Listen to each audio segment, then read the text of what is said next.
kiss the flowers. I sit for hours,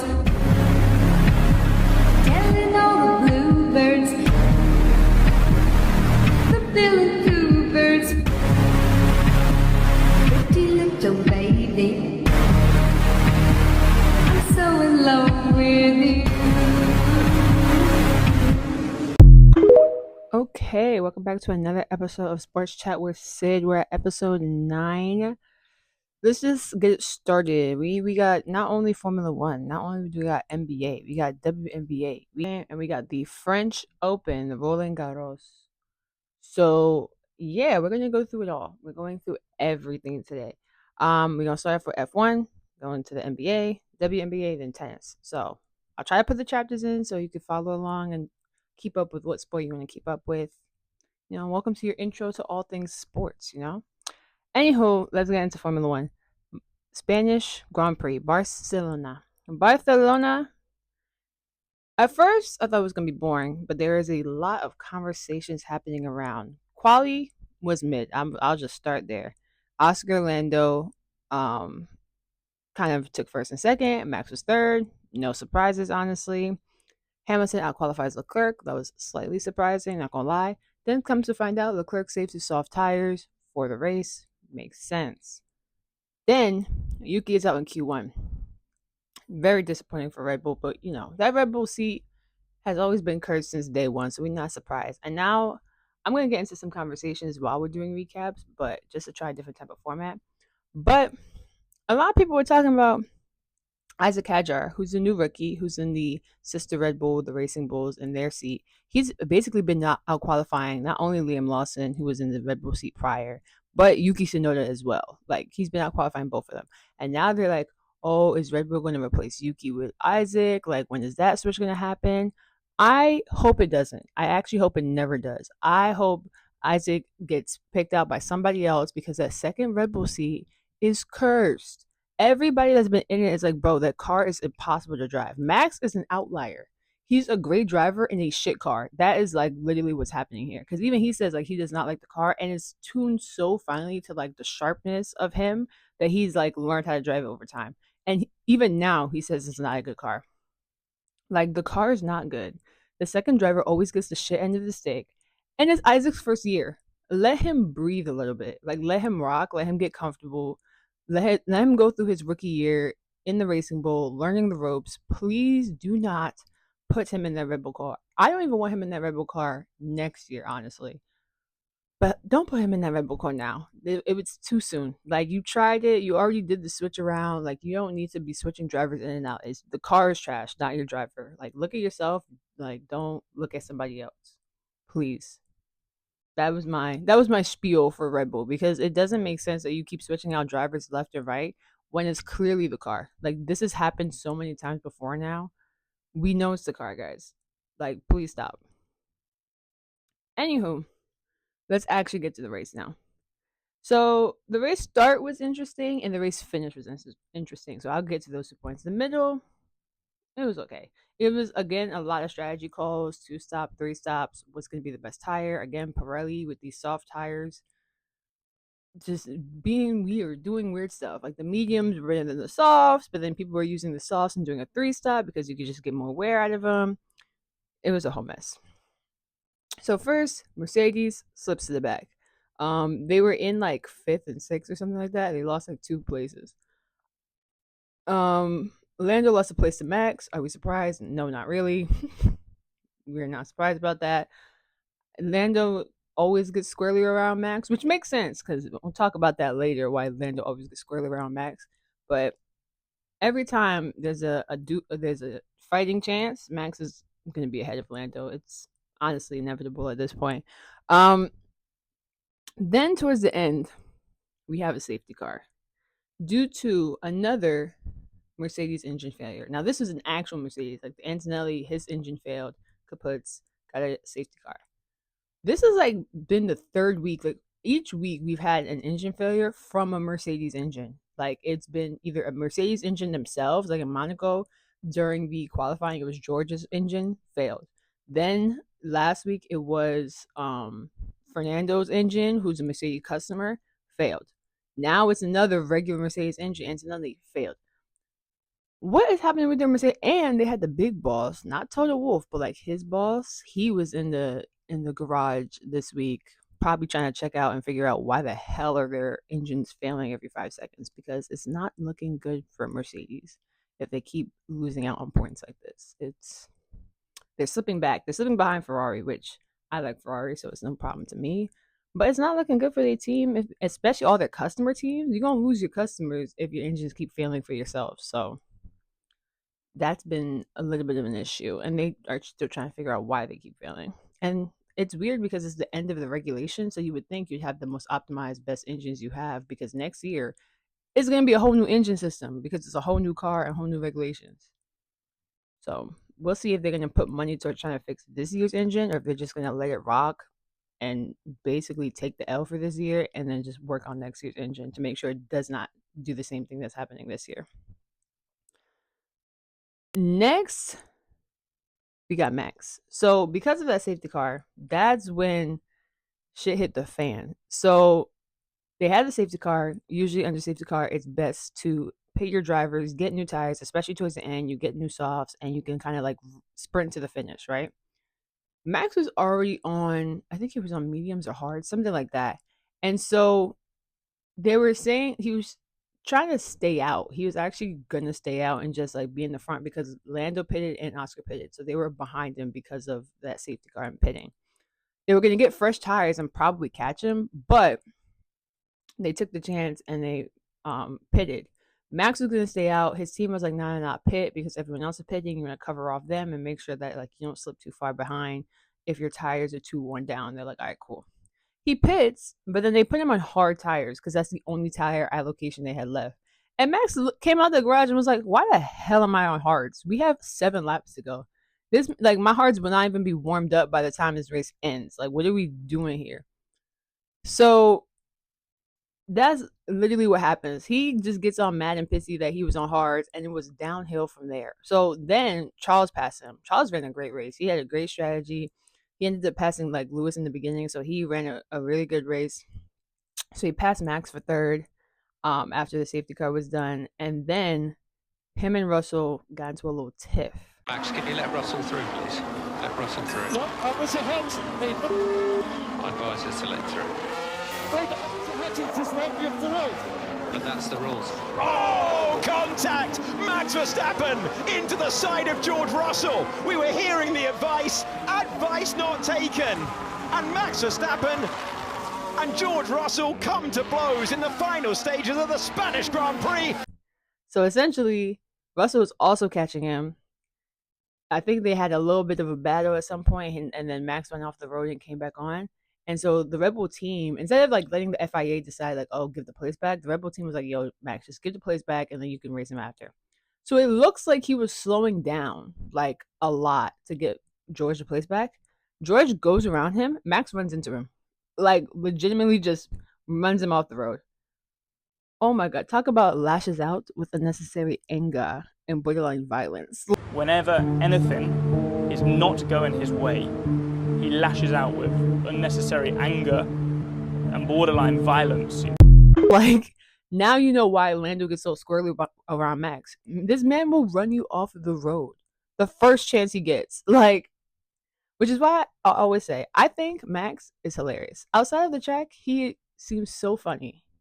On the track, that man's a killer, and I hate how he drives. He drives like a bully. He always pushing people off the road. It's not safe. He's a 4-time world champion, but still, he's psychotic on the road. Look at me. Do I look like I care? Look, just take it. Do I look like I... Look at me. Look, no, Sharice, look at me. Do I look like I care? Look. I don't care. So yeah, not only did they give him a 10-second penalty, so he went from like 4th or 5th place to not last, to 10th. So he got like 1 point. He also got a point docked on his like overall license. So in Formula One, kind of like I'm trying to relate this to like basketball. You can only get so many like, let's say, technical fouls, right? If you get so many technical fouls, whether it be like the playoff series or like I think the regular game, then you get suspended a game. Same thing with Formula One. Like you can only get so many points docked on your license until you're basically suspended for a race. I think it's like 12 points in total for the year, like basically a point a month. You get 12 points in total for the year. And if you get to those 12 points before then, you get docked the race. This man's at 11. He's 1 point away from being suspended from a race. Like I said, I think Red Bull's just gonna take the L this year, and maybe Max is like, I'll get suspended for a race. I don't care because he's not near the championship at this point, especially with how fast McLaren's been doing. And this is the weekend that they were getting rid of the flexi wing, so they have like McLaren has a really flexible wing that people were talking about that they're saying it's illegal. They got rid of that, and McLaren's are still fast as hell. So at this point, it's looking like McLaren's probably gonna win, and it's gonna be between Oscar and Lando for the actual drivers' championship. So Max is like, bro, I don't even care about the rest of this year. He got his point docked, and now he might be suspended depending on how many other points he gets towards throughout the year.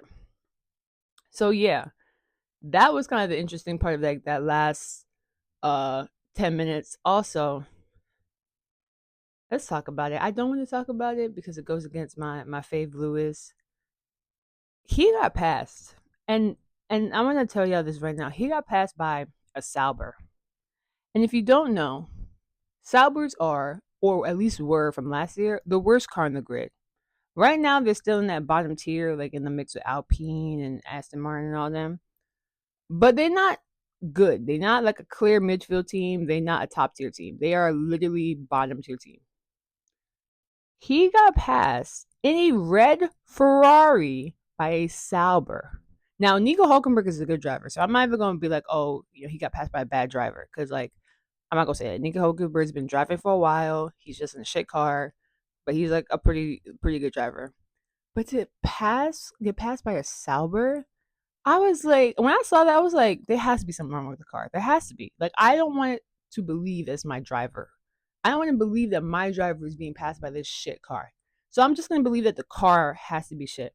And lo and behold, from what they said, from what I've been hearing, is that he had a damaged floor. So the floor of his car was damaged, which is why he was getting so much drag, which is why he wasn't really making up any time. And he got passed by the Sauber. That's what I'm hoping for. I hope they fix that. They need to fix that up because that was disappointing and really sad.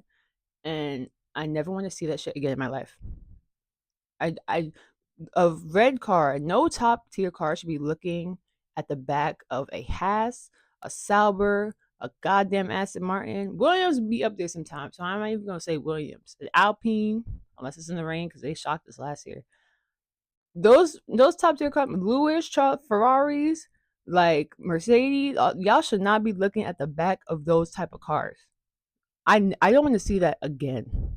Don't want to see it again. I was very saddened. I liked it for Nico Hulkenberg, and Sauber did deserve to get some points.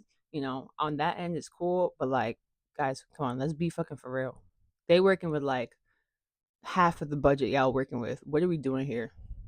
What are we doing here? Let's get it together. Like, that's why that's what we say. I was saying from last week. We gotta take a look at the engineer team. We gotta take a look at the strategist team because getting passed by a Sauber is not a good look. It's not a good look at all. And now we're gonna head into some basketball. So now let's get into some basketball. I'm gonna just start off by saying fuck my predictions, fuck my bracket.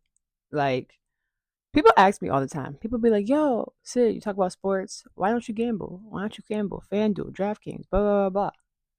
And if y'all still want to sponsor me, you definitely can. I don't gamble because if you saw from my last time, I made predictions. I was like, I thought OKC was going to take it because OKC was like a really good team. I was hoping for the Timberwolves, but I was like, oh, they don't know. They'll go to 7. It'll be a tough fight, whatever. Knicks were a higher seed than the Pacers, and I just thought they could pull it together enough to beat the Pacers. They just beat Boston. I had some hope.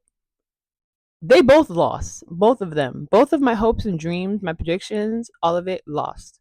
And so that's why I don't gamble, because I hate losing money.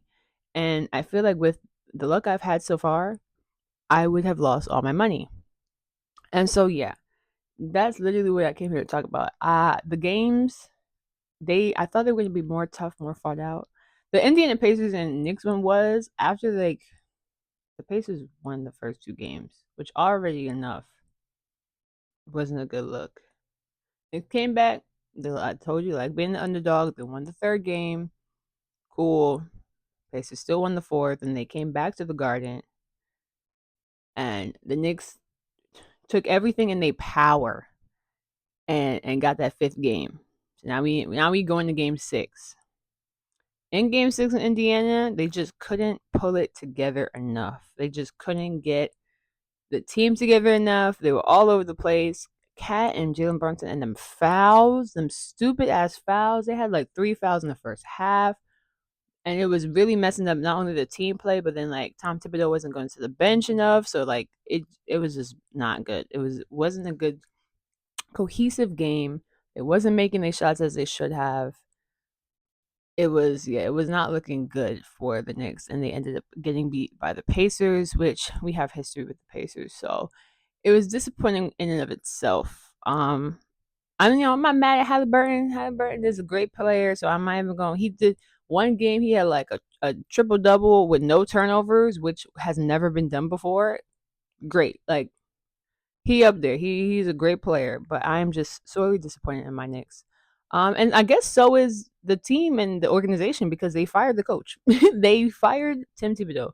They said, yeah, like you took us further than we've ever been before, but you did not take us over the top. So in that case, it's an L and you're fired. I don't think that was right. I don't think like he literally took y'all further than anyone has ever taken y'all within the past 20 years. Like, have some choice words. Be like, okay, what was your thought process? Let's see if we can make this better. Firing the man, and there's no like optimum coach that's like out there that's a free agent, nothing. Who they're gonna get, who knows? But like, I don't think that was the best choice, honestly. They even talking about getting rid of Cat for Giannis. They're like, Giannis is a free agent, get rid of Cat for him. And I'm like, guys, you need some camaraderie. You need some like time to like gel with the team. Like firing him, not even firing him, but like getting rid of Cat for Giannis. Like, and Giannis is a great player, no doubt. But like, what are we doing here? Like, you're making very rash decisions. Let's take a beat. Y'all just lost. We just lost. Like, not even a week ago. Take a beat. Have a thought. Plan it out. This does not look like smart strategy. This looks like how y'all been playing for the past 20 years. Rush and in a hurry. Let's take a pause. Let's think about it before we just start. You already fired the coach. Let's not be losing a star player for another star player with like different assets. Like, let's look at the assets we need and the assets we don't, and let's kind of get it a bit better. I know Cat, lacks a little bit on the defense sometimes, especially on that last 2 games. He was tired. He was a little tired.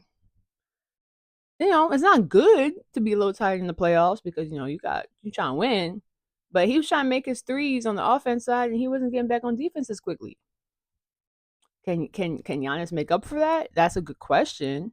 I think he could, but you're losing a little bit more offense with Giannis than you do with Cat. Cat can make threes. He's a good free throw shooter. Like, he can shoot. Giannis and threes, shaky. Now, will you get a little bit better defense? Probably. Like, he's a little bit more athletic, yeah. But you're losing a little bit of that scoring power with Giannis. He'll drive you to the paint for sure. And I say if you had a little bit more consistent 3-point shooters on the perimeter, it would help because people are going to crash Giannis in the paint because you have to. But you guys just look at the positives and negatives. Like, you losing the 3-point shooter, technically like a tall 3-point shooter, for a little bit more defense. If necessary, make it work. But like, it's a give and take. It's a little iffy. It depends, honestly. It really depends. But like I said, rash decisions, not a good look. What we should be looking at is the Timberwolves. Timberwolves too. I was sorely disappointed. Like, and they talking about Ant-Man. Like, he's like, I did a great job, and he's like, I'm like, sir, even with you doing a great job, like I talked about in the last episode, got his 30-something points, but Julius Randle got 6. Like, his teammates was not getting the points they should be, and it's now time to think about, like, Ant-Man, should you leave the Timberwolves? Should you try to find a team that has a little bit more depth to it, that like is more consistent night over night? Because he was trying to pass the ball and give his team points, but they wasn't making a shot. So like, that's what was hindering the game. Like, he'd have 16 points, but he'd be assisting everybody else, and they're not even making their shots. Like, and like I said, if you're not carrying the team by 60 points, like, it's going to be very difficult to beat these well systematic teams like an OKC. I think it was just a little bit too, how do I put this? I think he was just too nonchalant about the whole situation. That's what I felt. I felt he was very like nonchalant. Like, yes, he got angry and they came back and they like won like I think 1 or 2 games, but like it was giving nonchalant. It was giving like not all the way in it. Yeah, I don't know. I just didn't like the energy that the Timberwolves and all them was giving afterwards. They need to be the ones kind of looking at their roster like, okay, what did we need to change here? Because like they were really close and they were good. I mean, you're beating an OK. You're trying to beat an OKC, and OKC probably will take the chip, which is another. Hopefully, that prediction is right. That's another thing I'm gonna get into. But yeah, I just didn't like the energy of it afterwards. Of course, you're sad, but it was like giving nonchalant sad. Like, oh, I'm sad, but like I got my points, so like it don't matter. They're like, yeah, dude, like you gotta look at the whole team. You gotta look at everybody now, because what needs to change? Y'all have been making it to, playoffs for the past couple of years, but you haven't made it over the edge. And if the Mavs can trade Luka and they were in like the finals last year or the semifinals last year, then you gotta start making sure you got job security. You can't just be all nonchalant because they could trade people in a second. Now we're gonna get into some predictions for the NBA finals that start tomorrow or this Thursday, June 5th. I hope OKC runs through the Pacers like a Tomb Raider. Yep. Yeah. I hope they run through them so bad, dog walk them so bad, and sweep them to the point of no return that they are a crippled and desolate team afterwards. Is that a threat? No, it's not. It's very harsh words for a team that beat my beloved Knicks, honestly. Yeah, and I think OKC will win. I don't think it will be like a 7-game series, honestly. I think it probably will go to 5-6. I don't think it will be a sweep for real, for real. I was just being dramatic. But I think OKC will run through them. I think, like I said, they just have a better system. Shai Gillis, the whole team over there, they are primed and ready to go. I think, like I said, they got some dogs over there. And so does the Pacers. Halliburton, Naismith, all of them, Nemhard. But I'm hoping for an OKC run through. And I also am predicting that like they're gonna win the chip. This is gonna be the time for OKC. So now that I'm thinking about it now, before we even get past this conversation, does that make people look at Russell Westbrook and Kevin Durant differently? Because when they were together on OKC, a couple years ago, they couldn't make it this far. Or if they did make it this far, they couldn't get the chip. So if OKC this year gets the chip, are we looking at Russell Westbrook and Kevin Durant a little bit differently? That is the question I'm posing. So now that we just finished basketball, I'm gonna just do some WNBA. It's gonna be light highlights. I'm still trying to learn everyone's names and faces. I'm trying to get some names and faces. I gotta watch more games. I gotta do some more research. From what I've been gathering, because New York Liberty has won last year, the Las Vegas Aces, they're always around, especially with Asia Wilson, things like that. Like they're always going to be up there. Liberty won last year, and I'm gathering that the Indiana Fever is also like a team to be. I think from what I've heard, they've created kind of like a super team over there, and then they have Caitlin Clark and everything like that. So that's the star of the show, not necessarily in terms of skill, but in terms of like just the name that people recognize. But that's what I'm hearing. That's what I'm gathering from some of the research I'm doing. They had a great game against the Mystics. I caught a couple highlights of. So yeah, that's what I'm saying. It's gonna be a light recap of WNBA. I'm still trying to gather the facts and figures, gather some tea, gather some intel. I need like somebody to do like a little recap for me of like, okay, where we left off last year, where we at this year, who's on what team, just a little like the stars. I need like a little recap. Maybe I have to be the one to do it. Maybe I gotta be the one to give the people a small recap of the WNBA, just so we know, like, what's going on, like what's happening. So yeah, that is, the basketball realm between NBA and WNBA. Let's do some tennis, right? I'm gonna make this one cut. Tennis highlights. Djokovic, one of the big four, he passes through to the next round. Straight 3 sets. In terms of tennis, I do usually watch a lot more women's tennis than men's tennis. So like I don't really know the men them like that. I know Djokovic, he's a big name, one of the big four, won like multiple Grand Slams. I think they just introduced because now the big four, because it was Nadal, Djokovic, Federer. I think now Carlos Alcatraz. I want to get his name correct. He's now one of them because I think he just got his like fourth Grand Slam or his or something around there. So he's a really good player, a younger player. Because Djokovic now is a little bit older. So, but yeah, he still passed the through to the next round. We also have Coco Golf on the women's side. My girl, number 2 in the world, opens up with Alexandrova, something like that. There, people are international in tennis. There's going to be a lot of names that I mispronounce. I am so sorry. I'm going to try my best. I'm going to, I do it beforehand to try and pronounce these names. But if I mess it up, please don't hate me. Like I'm trying.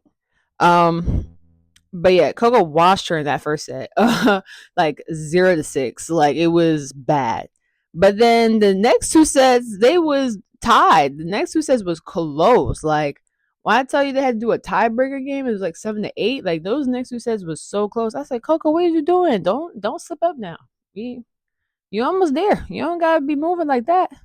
So yeah, so she passes her in the quarterfinals for the French Open. So now we are going to be moving to the semifinals, or she will be moving to this. I said we, like I'm helping her.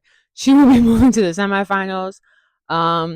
So yeah, we're gonna get some as they go into like the semifinals, all that type of stuff. I'm gonna try and get some more updates, some more facts and figures because the French Open is on clay, which is one of the main like Grand Slams that are on clay. Clay is a very weird surface. From what I've heard, there's some people that love playing on clay and there's some people that hate playing on clay.